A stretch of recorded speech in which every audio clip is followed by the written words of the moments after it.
welcome back to my channel. My name is David. So as always, if you're new here, hi, welcome. Today I'm going to be carrying off from where I left off in my last video where I was talking about Dune. I talked about this in depth, so if you haven't watched it, please go and watch it. I talk about it in depth. It is long, but I don't spoil anything for this. I mean, for you guys, because I like you to go into these novels fresh. And if you have watched it, please, I'm so grateful that you have watched it. If you commented on it, massive thumbs up if you've commented it, or if you've watched it, or if you've even given it a thumbs up. I know I got a lot of positive feedback from it, so I really do appreciate it. It does take me a while to do these videos. Even this one, it's taken me ages just to do this one with all the retakes. But I was thinking though, because I mean, a lot of people haven't read this book. And because of the new movie that's going to come out at the at the end of the year, if I can talk, it's encouraged people to actually read this. So, what I was thinking about is, do people currently know that there is a movie out right now based on Dune? I mean, you can go out and actually watch right now, and that is the movie by David Lynch, and there's also a mini-series based on it as well. There is a second mini-series that's called Children of Dune, which focuses on the second and third book of the Dune saga, which is called Dune Messiah and Children of Dune.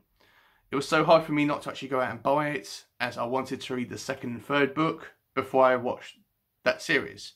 So let me know in the comments down below if you would like me to review Children of Dune, the mini-series, when I watch it. It'll probably be something that I do next year, as I want to read the second book this year. Not sure when I'll be reading the third book, but maybe next year I'll be reading the third book. But let me know down below in the comments, or in the comments, if that would be something which you would be up for me to actually do. If that would be something that would interest you. And also, depending on how well this video does, I may or may not do it. So yeah.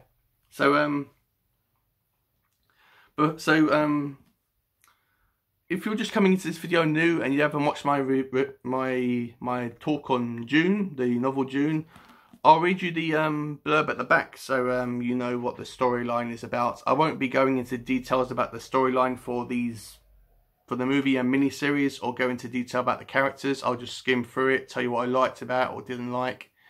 But I'll read the blurb at the back of the novel just so you know what the storyline is. Apologies for what you're about to hear. I'm not used to talking out loud. I'm always reading in my head, so I'm not really used to doing it. So this is what it says. The spice melange is the rarest and most valuable element in the universe. It does everything from increasing a person's lifespan to making interstellar travel possible. And it can be only found on a single planet, the inexplicable desert world Arrakis.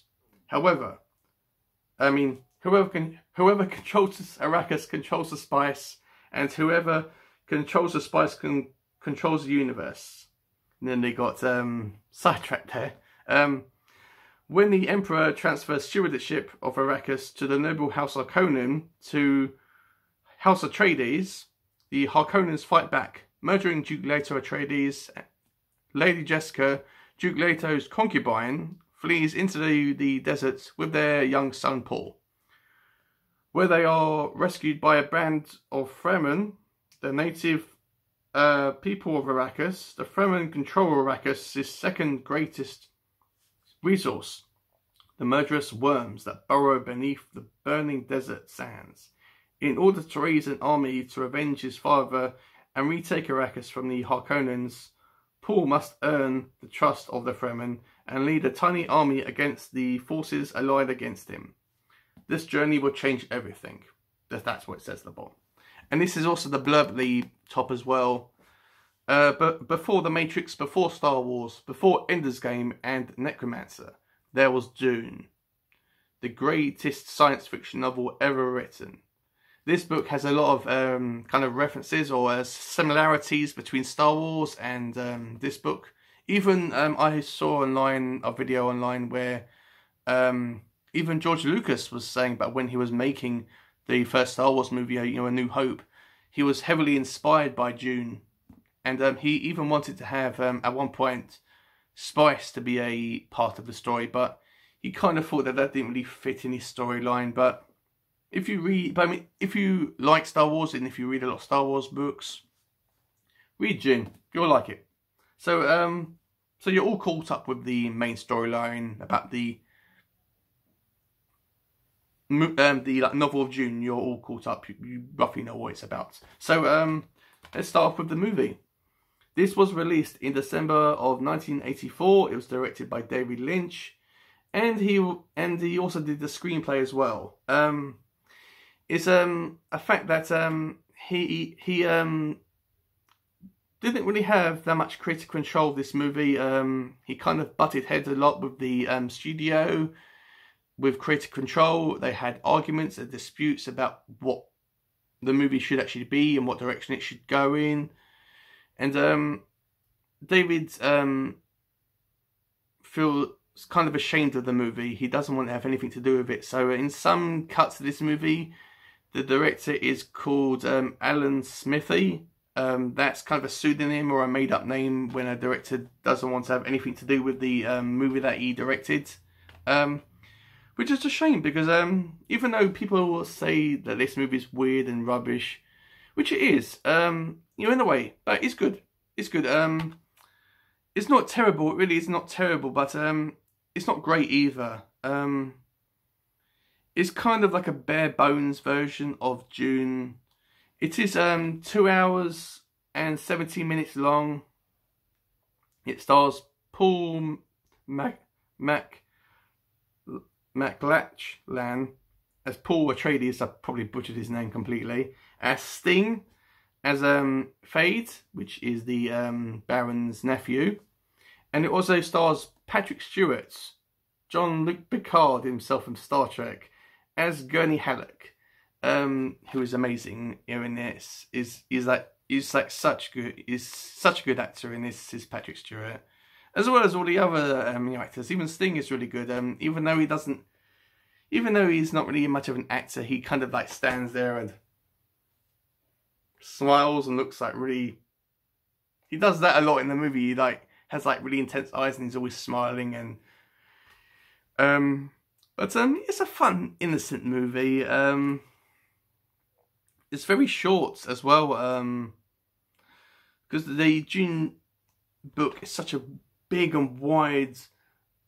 It's such like an expansive world and novel. Even though the novel's only 530-ish pages long, it seems to be like kind of a condensed version of it. The acting in it is brilliant. There wasn't anybody that I didn't like in this movie. Although I thought that the actor that played the Baron was always shouting and yelling at the top of his voice, when he kind of gave me the impression that he was kind of like a little kid in a supermarket that was shouting and having a tantrum because he didn't get the toy or the candy that he wanted, so he was kind of like shouting all the time. I mean, his acting is fine, but I mean, the cinematography is fine. The set design is amazing. Every time you watch it, you see different things that you didn't see before. But the special effects are like where it goes down for me a lot. They have in the world of Dune, they have body shields that they have. That come over their bodies whenever they're fighting to kind of a form of protection. And in the movie, it's really blocky. In the movie, when they show the shield scene where Paul and Gurney are fighting, it has all these massive blocks that come over their bodies, and it's a really bad CGI. It really is. Even the aliens, who are the navigators. And at the beginning, there's a good scene where the navigator's in this massive tank and it looks really cool. But when it's on a green screen, when it's flying around, it does look really rubbish. The spaceships, in the movie, kind of look like they were cut and pasted into the scene. So the CGI in this is where it falls down for me. Also the ending as well. I won't spoil the ending, but there's a battle at the end with the Fremen, and where they're riding on top of these giant sandworms, and they're fighting the Harkonnens. And it's set at night.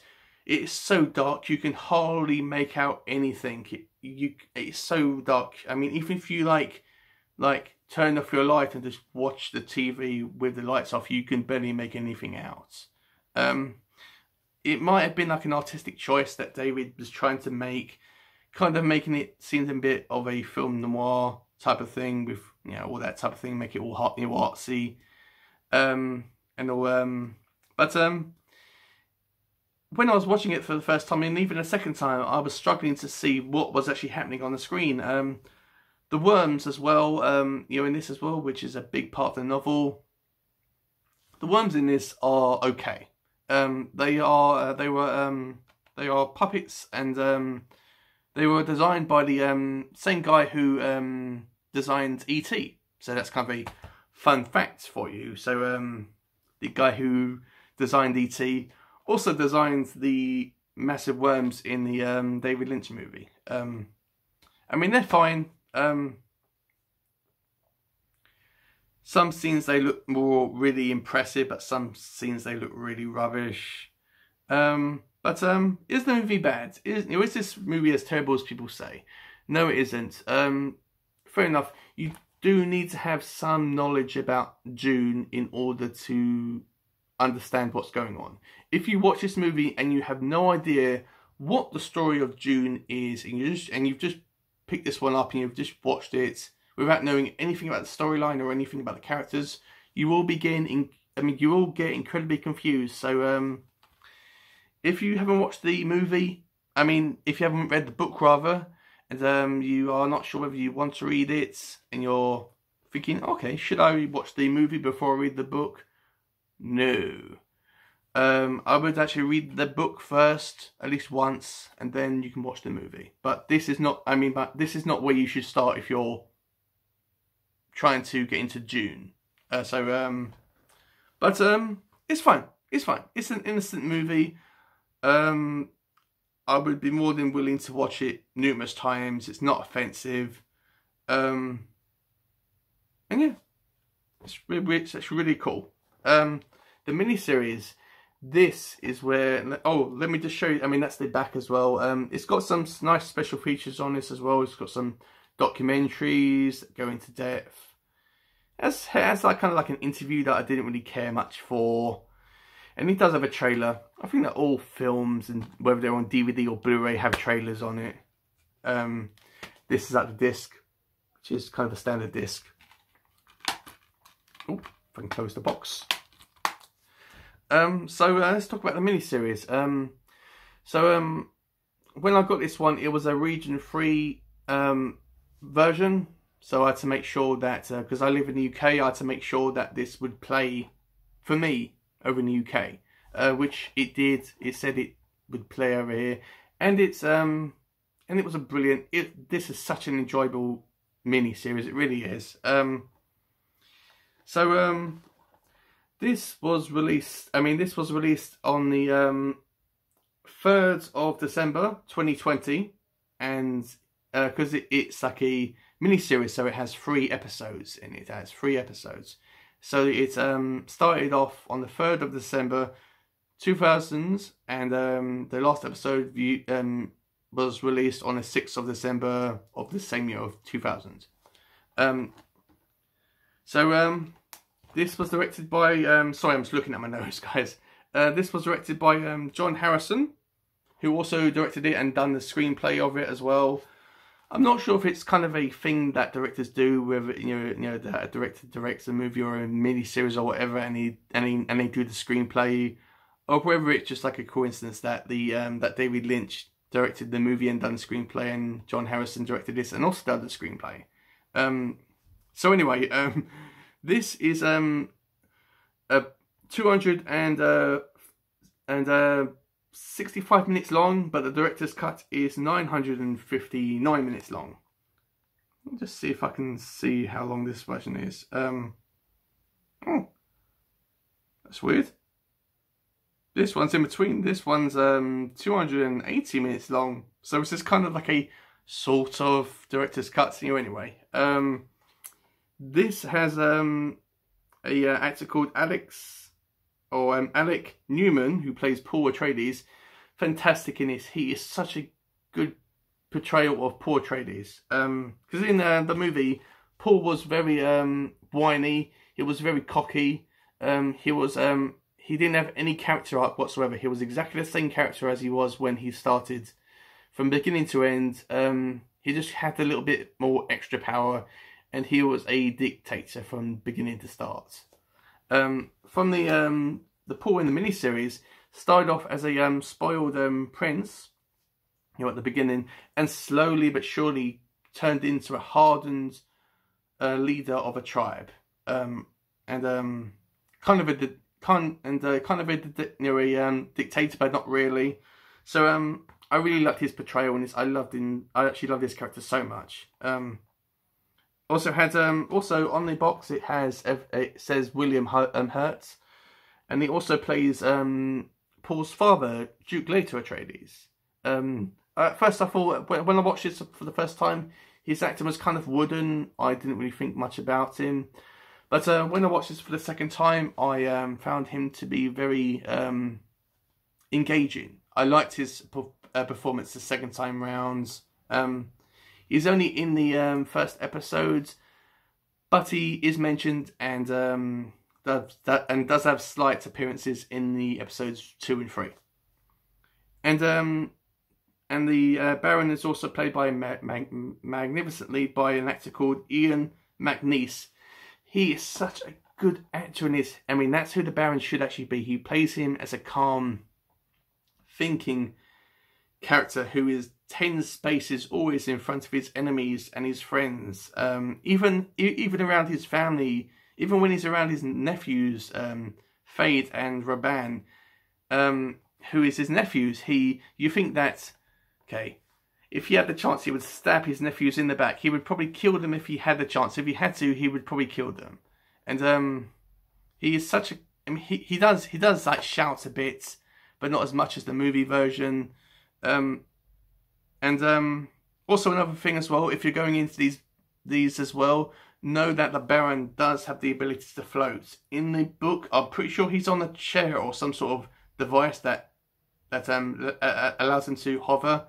But in the movie and the miniseries, he does physically hover above the ground. So that may be a bit weird when you first see it, but I mean, this is brilliantly shot as well. When you're in the palace with the Atreides, or the House Atreides, it's shot beautifully. The scenery is fantastic. Costumes are amazing. Acting is brilliant. I couldn't fault this. I love it so much. And how everything's shot as well, because some of it is like, when it's shot, it's kind of like saturated. So you have all these, like deeply saturated colours. You've got all these reds, you've got these blues, you've got these greens, you've got these oranges, and all these different locations, they are shot in completely different ways. Like when it's shot in, so when it's shooting the Baron or the Harkonnens, it is shot in Dutch angles, and the scene is completely red, or it's very red, and the camera movement is very floaty. It doesn't stay still. It just always floats and just follows you. It never stays still, and always follows the characters.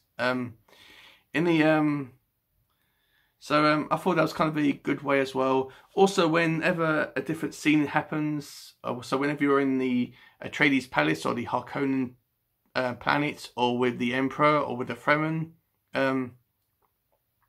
it looks really different how it's shot, how the lighting is, how the camera is set up and operating. So I'm always familiar about what location I am currently in, and I'm never confused.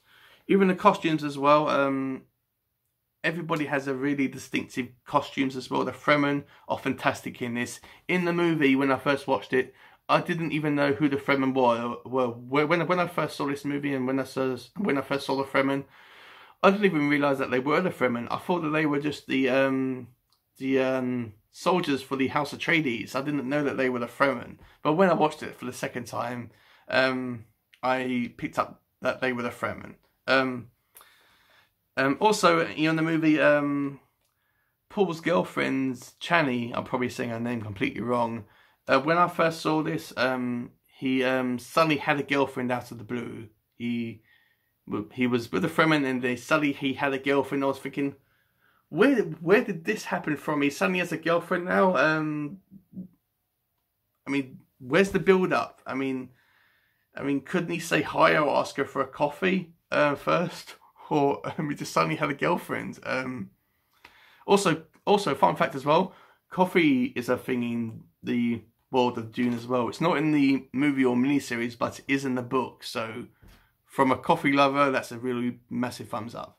So, also, Aaliyah, who I didn't mention in my review on the novel, is Paul's sister, young sister. In the movie, incredibly irritating. She was the actress was. The little girl that they cast was fine, but they dubbed whenever she spoke, it was like a dub of an older person. It was really irritating and extremely unlikable, and took away from any performance that the girl actor could have brought to the role. But Chani in this is really good as well.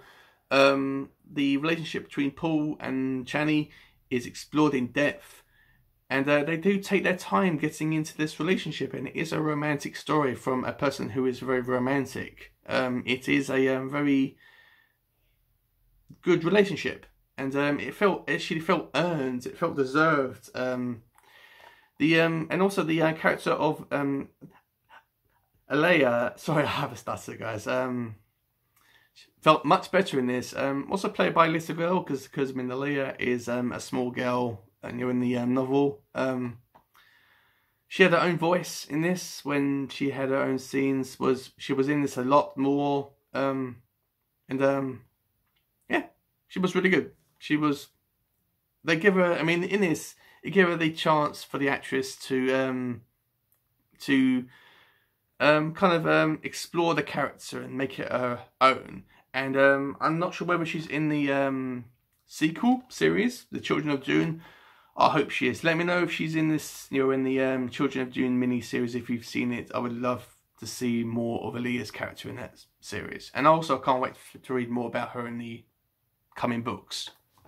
Worms in this were really good as well. The CGI in this is kind of hit and miss. Some of it is good and decent, like when they're up in space and when you see all the spaceships. But some of them are when some of the buildings on the ground and the sandworms, when you see it, you kind of can't help but grin and laugh about how crap it looks.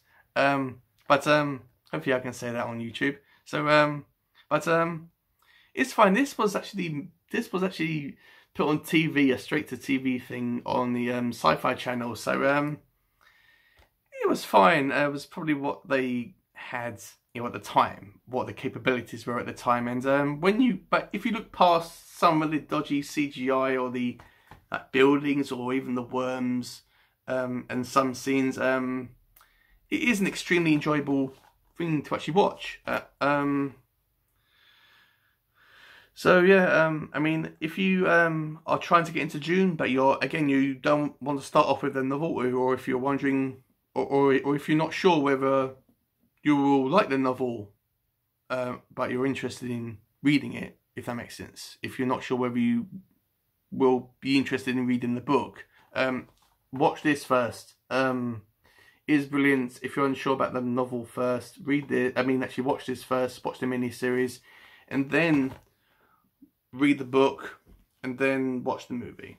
But if you're a purist and you want to read the book first, watch the mini-series, then watch the David Lynch movie. Yeah. It's got some really good special features on it. Special features on this as well. It's got some like 2-part documentary. Sorry, that's really cool. The this is kind of rubbish in my opinion. When I saw this, I was thinking, Are they having a laugh? I seriously thought that someone had actually made this at home and stuck a homemade label on it. That's how it looks. But I mean, it's fine. It's fine. It's got a picture of who's that? I think that's Princess Alluralan. Also, Princess Alluralan is a lot more prominent in the miniseries than she is in the movie. In this, she's only in the beginning. She does an intro, and then she's kind of like a side background character that doesn't really do much. I would actually rate this a 3 stars out of 5, but I would rate the miniseries 4.5. So definitely watch this one, but give the movie a try as well. So that's my long-winded blurb about the mini-series and the movie. Hopefully you've found this entertaining. If you have, I mean, if you're still with me and if you're still alive, thank you so much. I really do appreciate it. Like, comment and subscribe. Give me some feedback down in the comments down below. Watch my other videos as well. If you haven't watched my review on the novel Dune, please go back and watch it. I really do appreciate every single view, every single subscriber, every single like I get, every single comment. I really do appreciate it. So without further ado, guys, that's actually it. I will see you in my next video, where I'll be reviewing the Hellbound Heart by Clive Barker, which I'm extremely looking forward to doing. Hopefully it won't take me that long to do it as much as this one did. But yeah, I will see you in my next video, guys. Stay safe, stay healthy, and keep reading and watching stuff if you want. So I'll see you guys. Bye.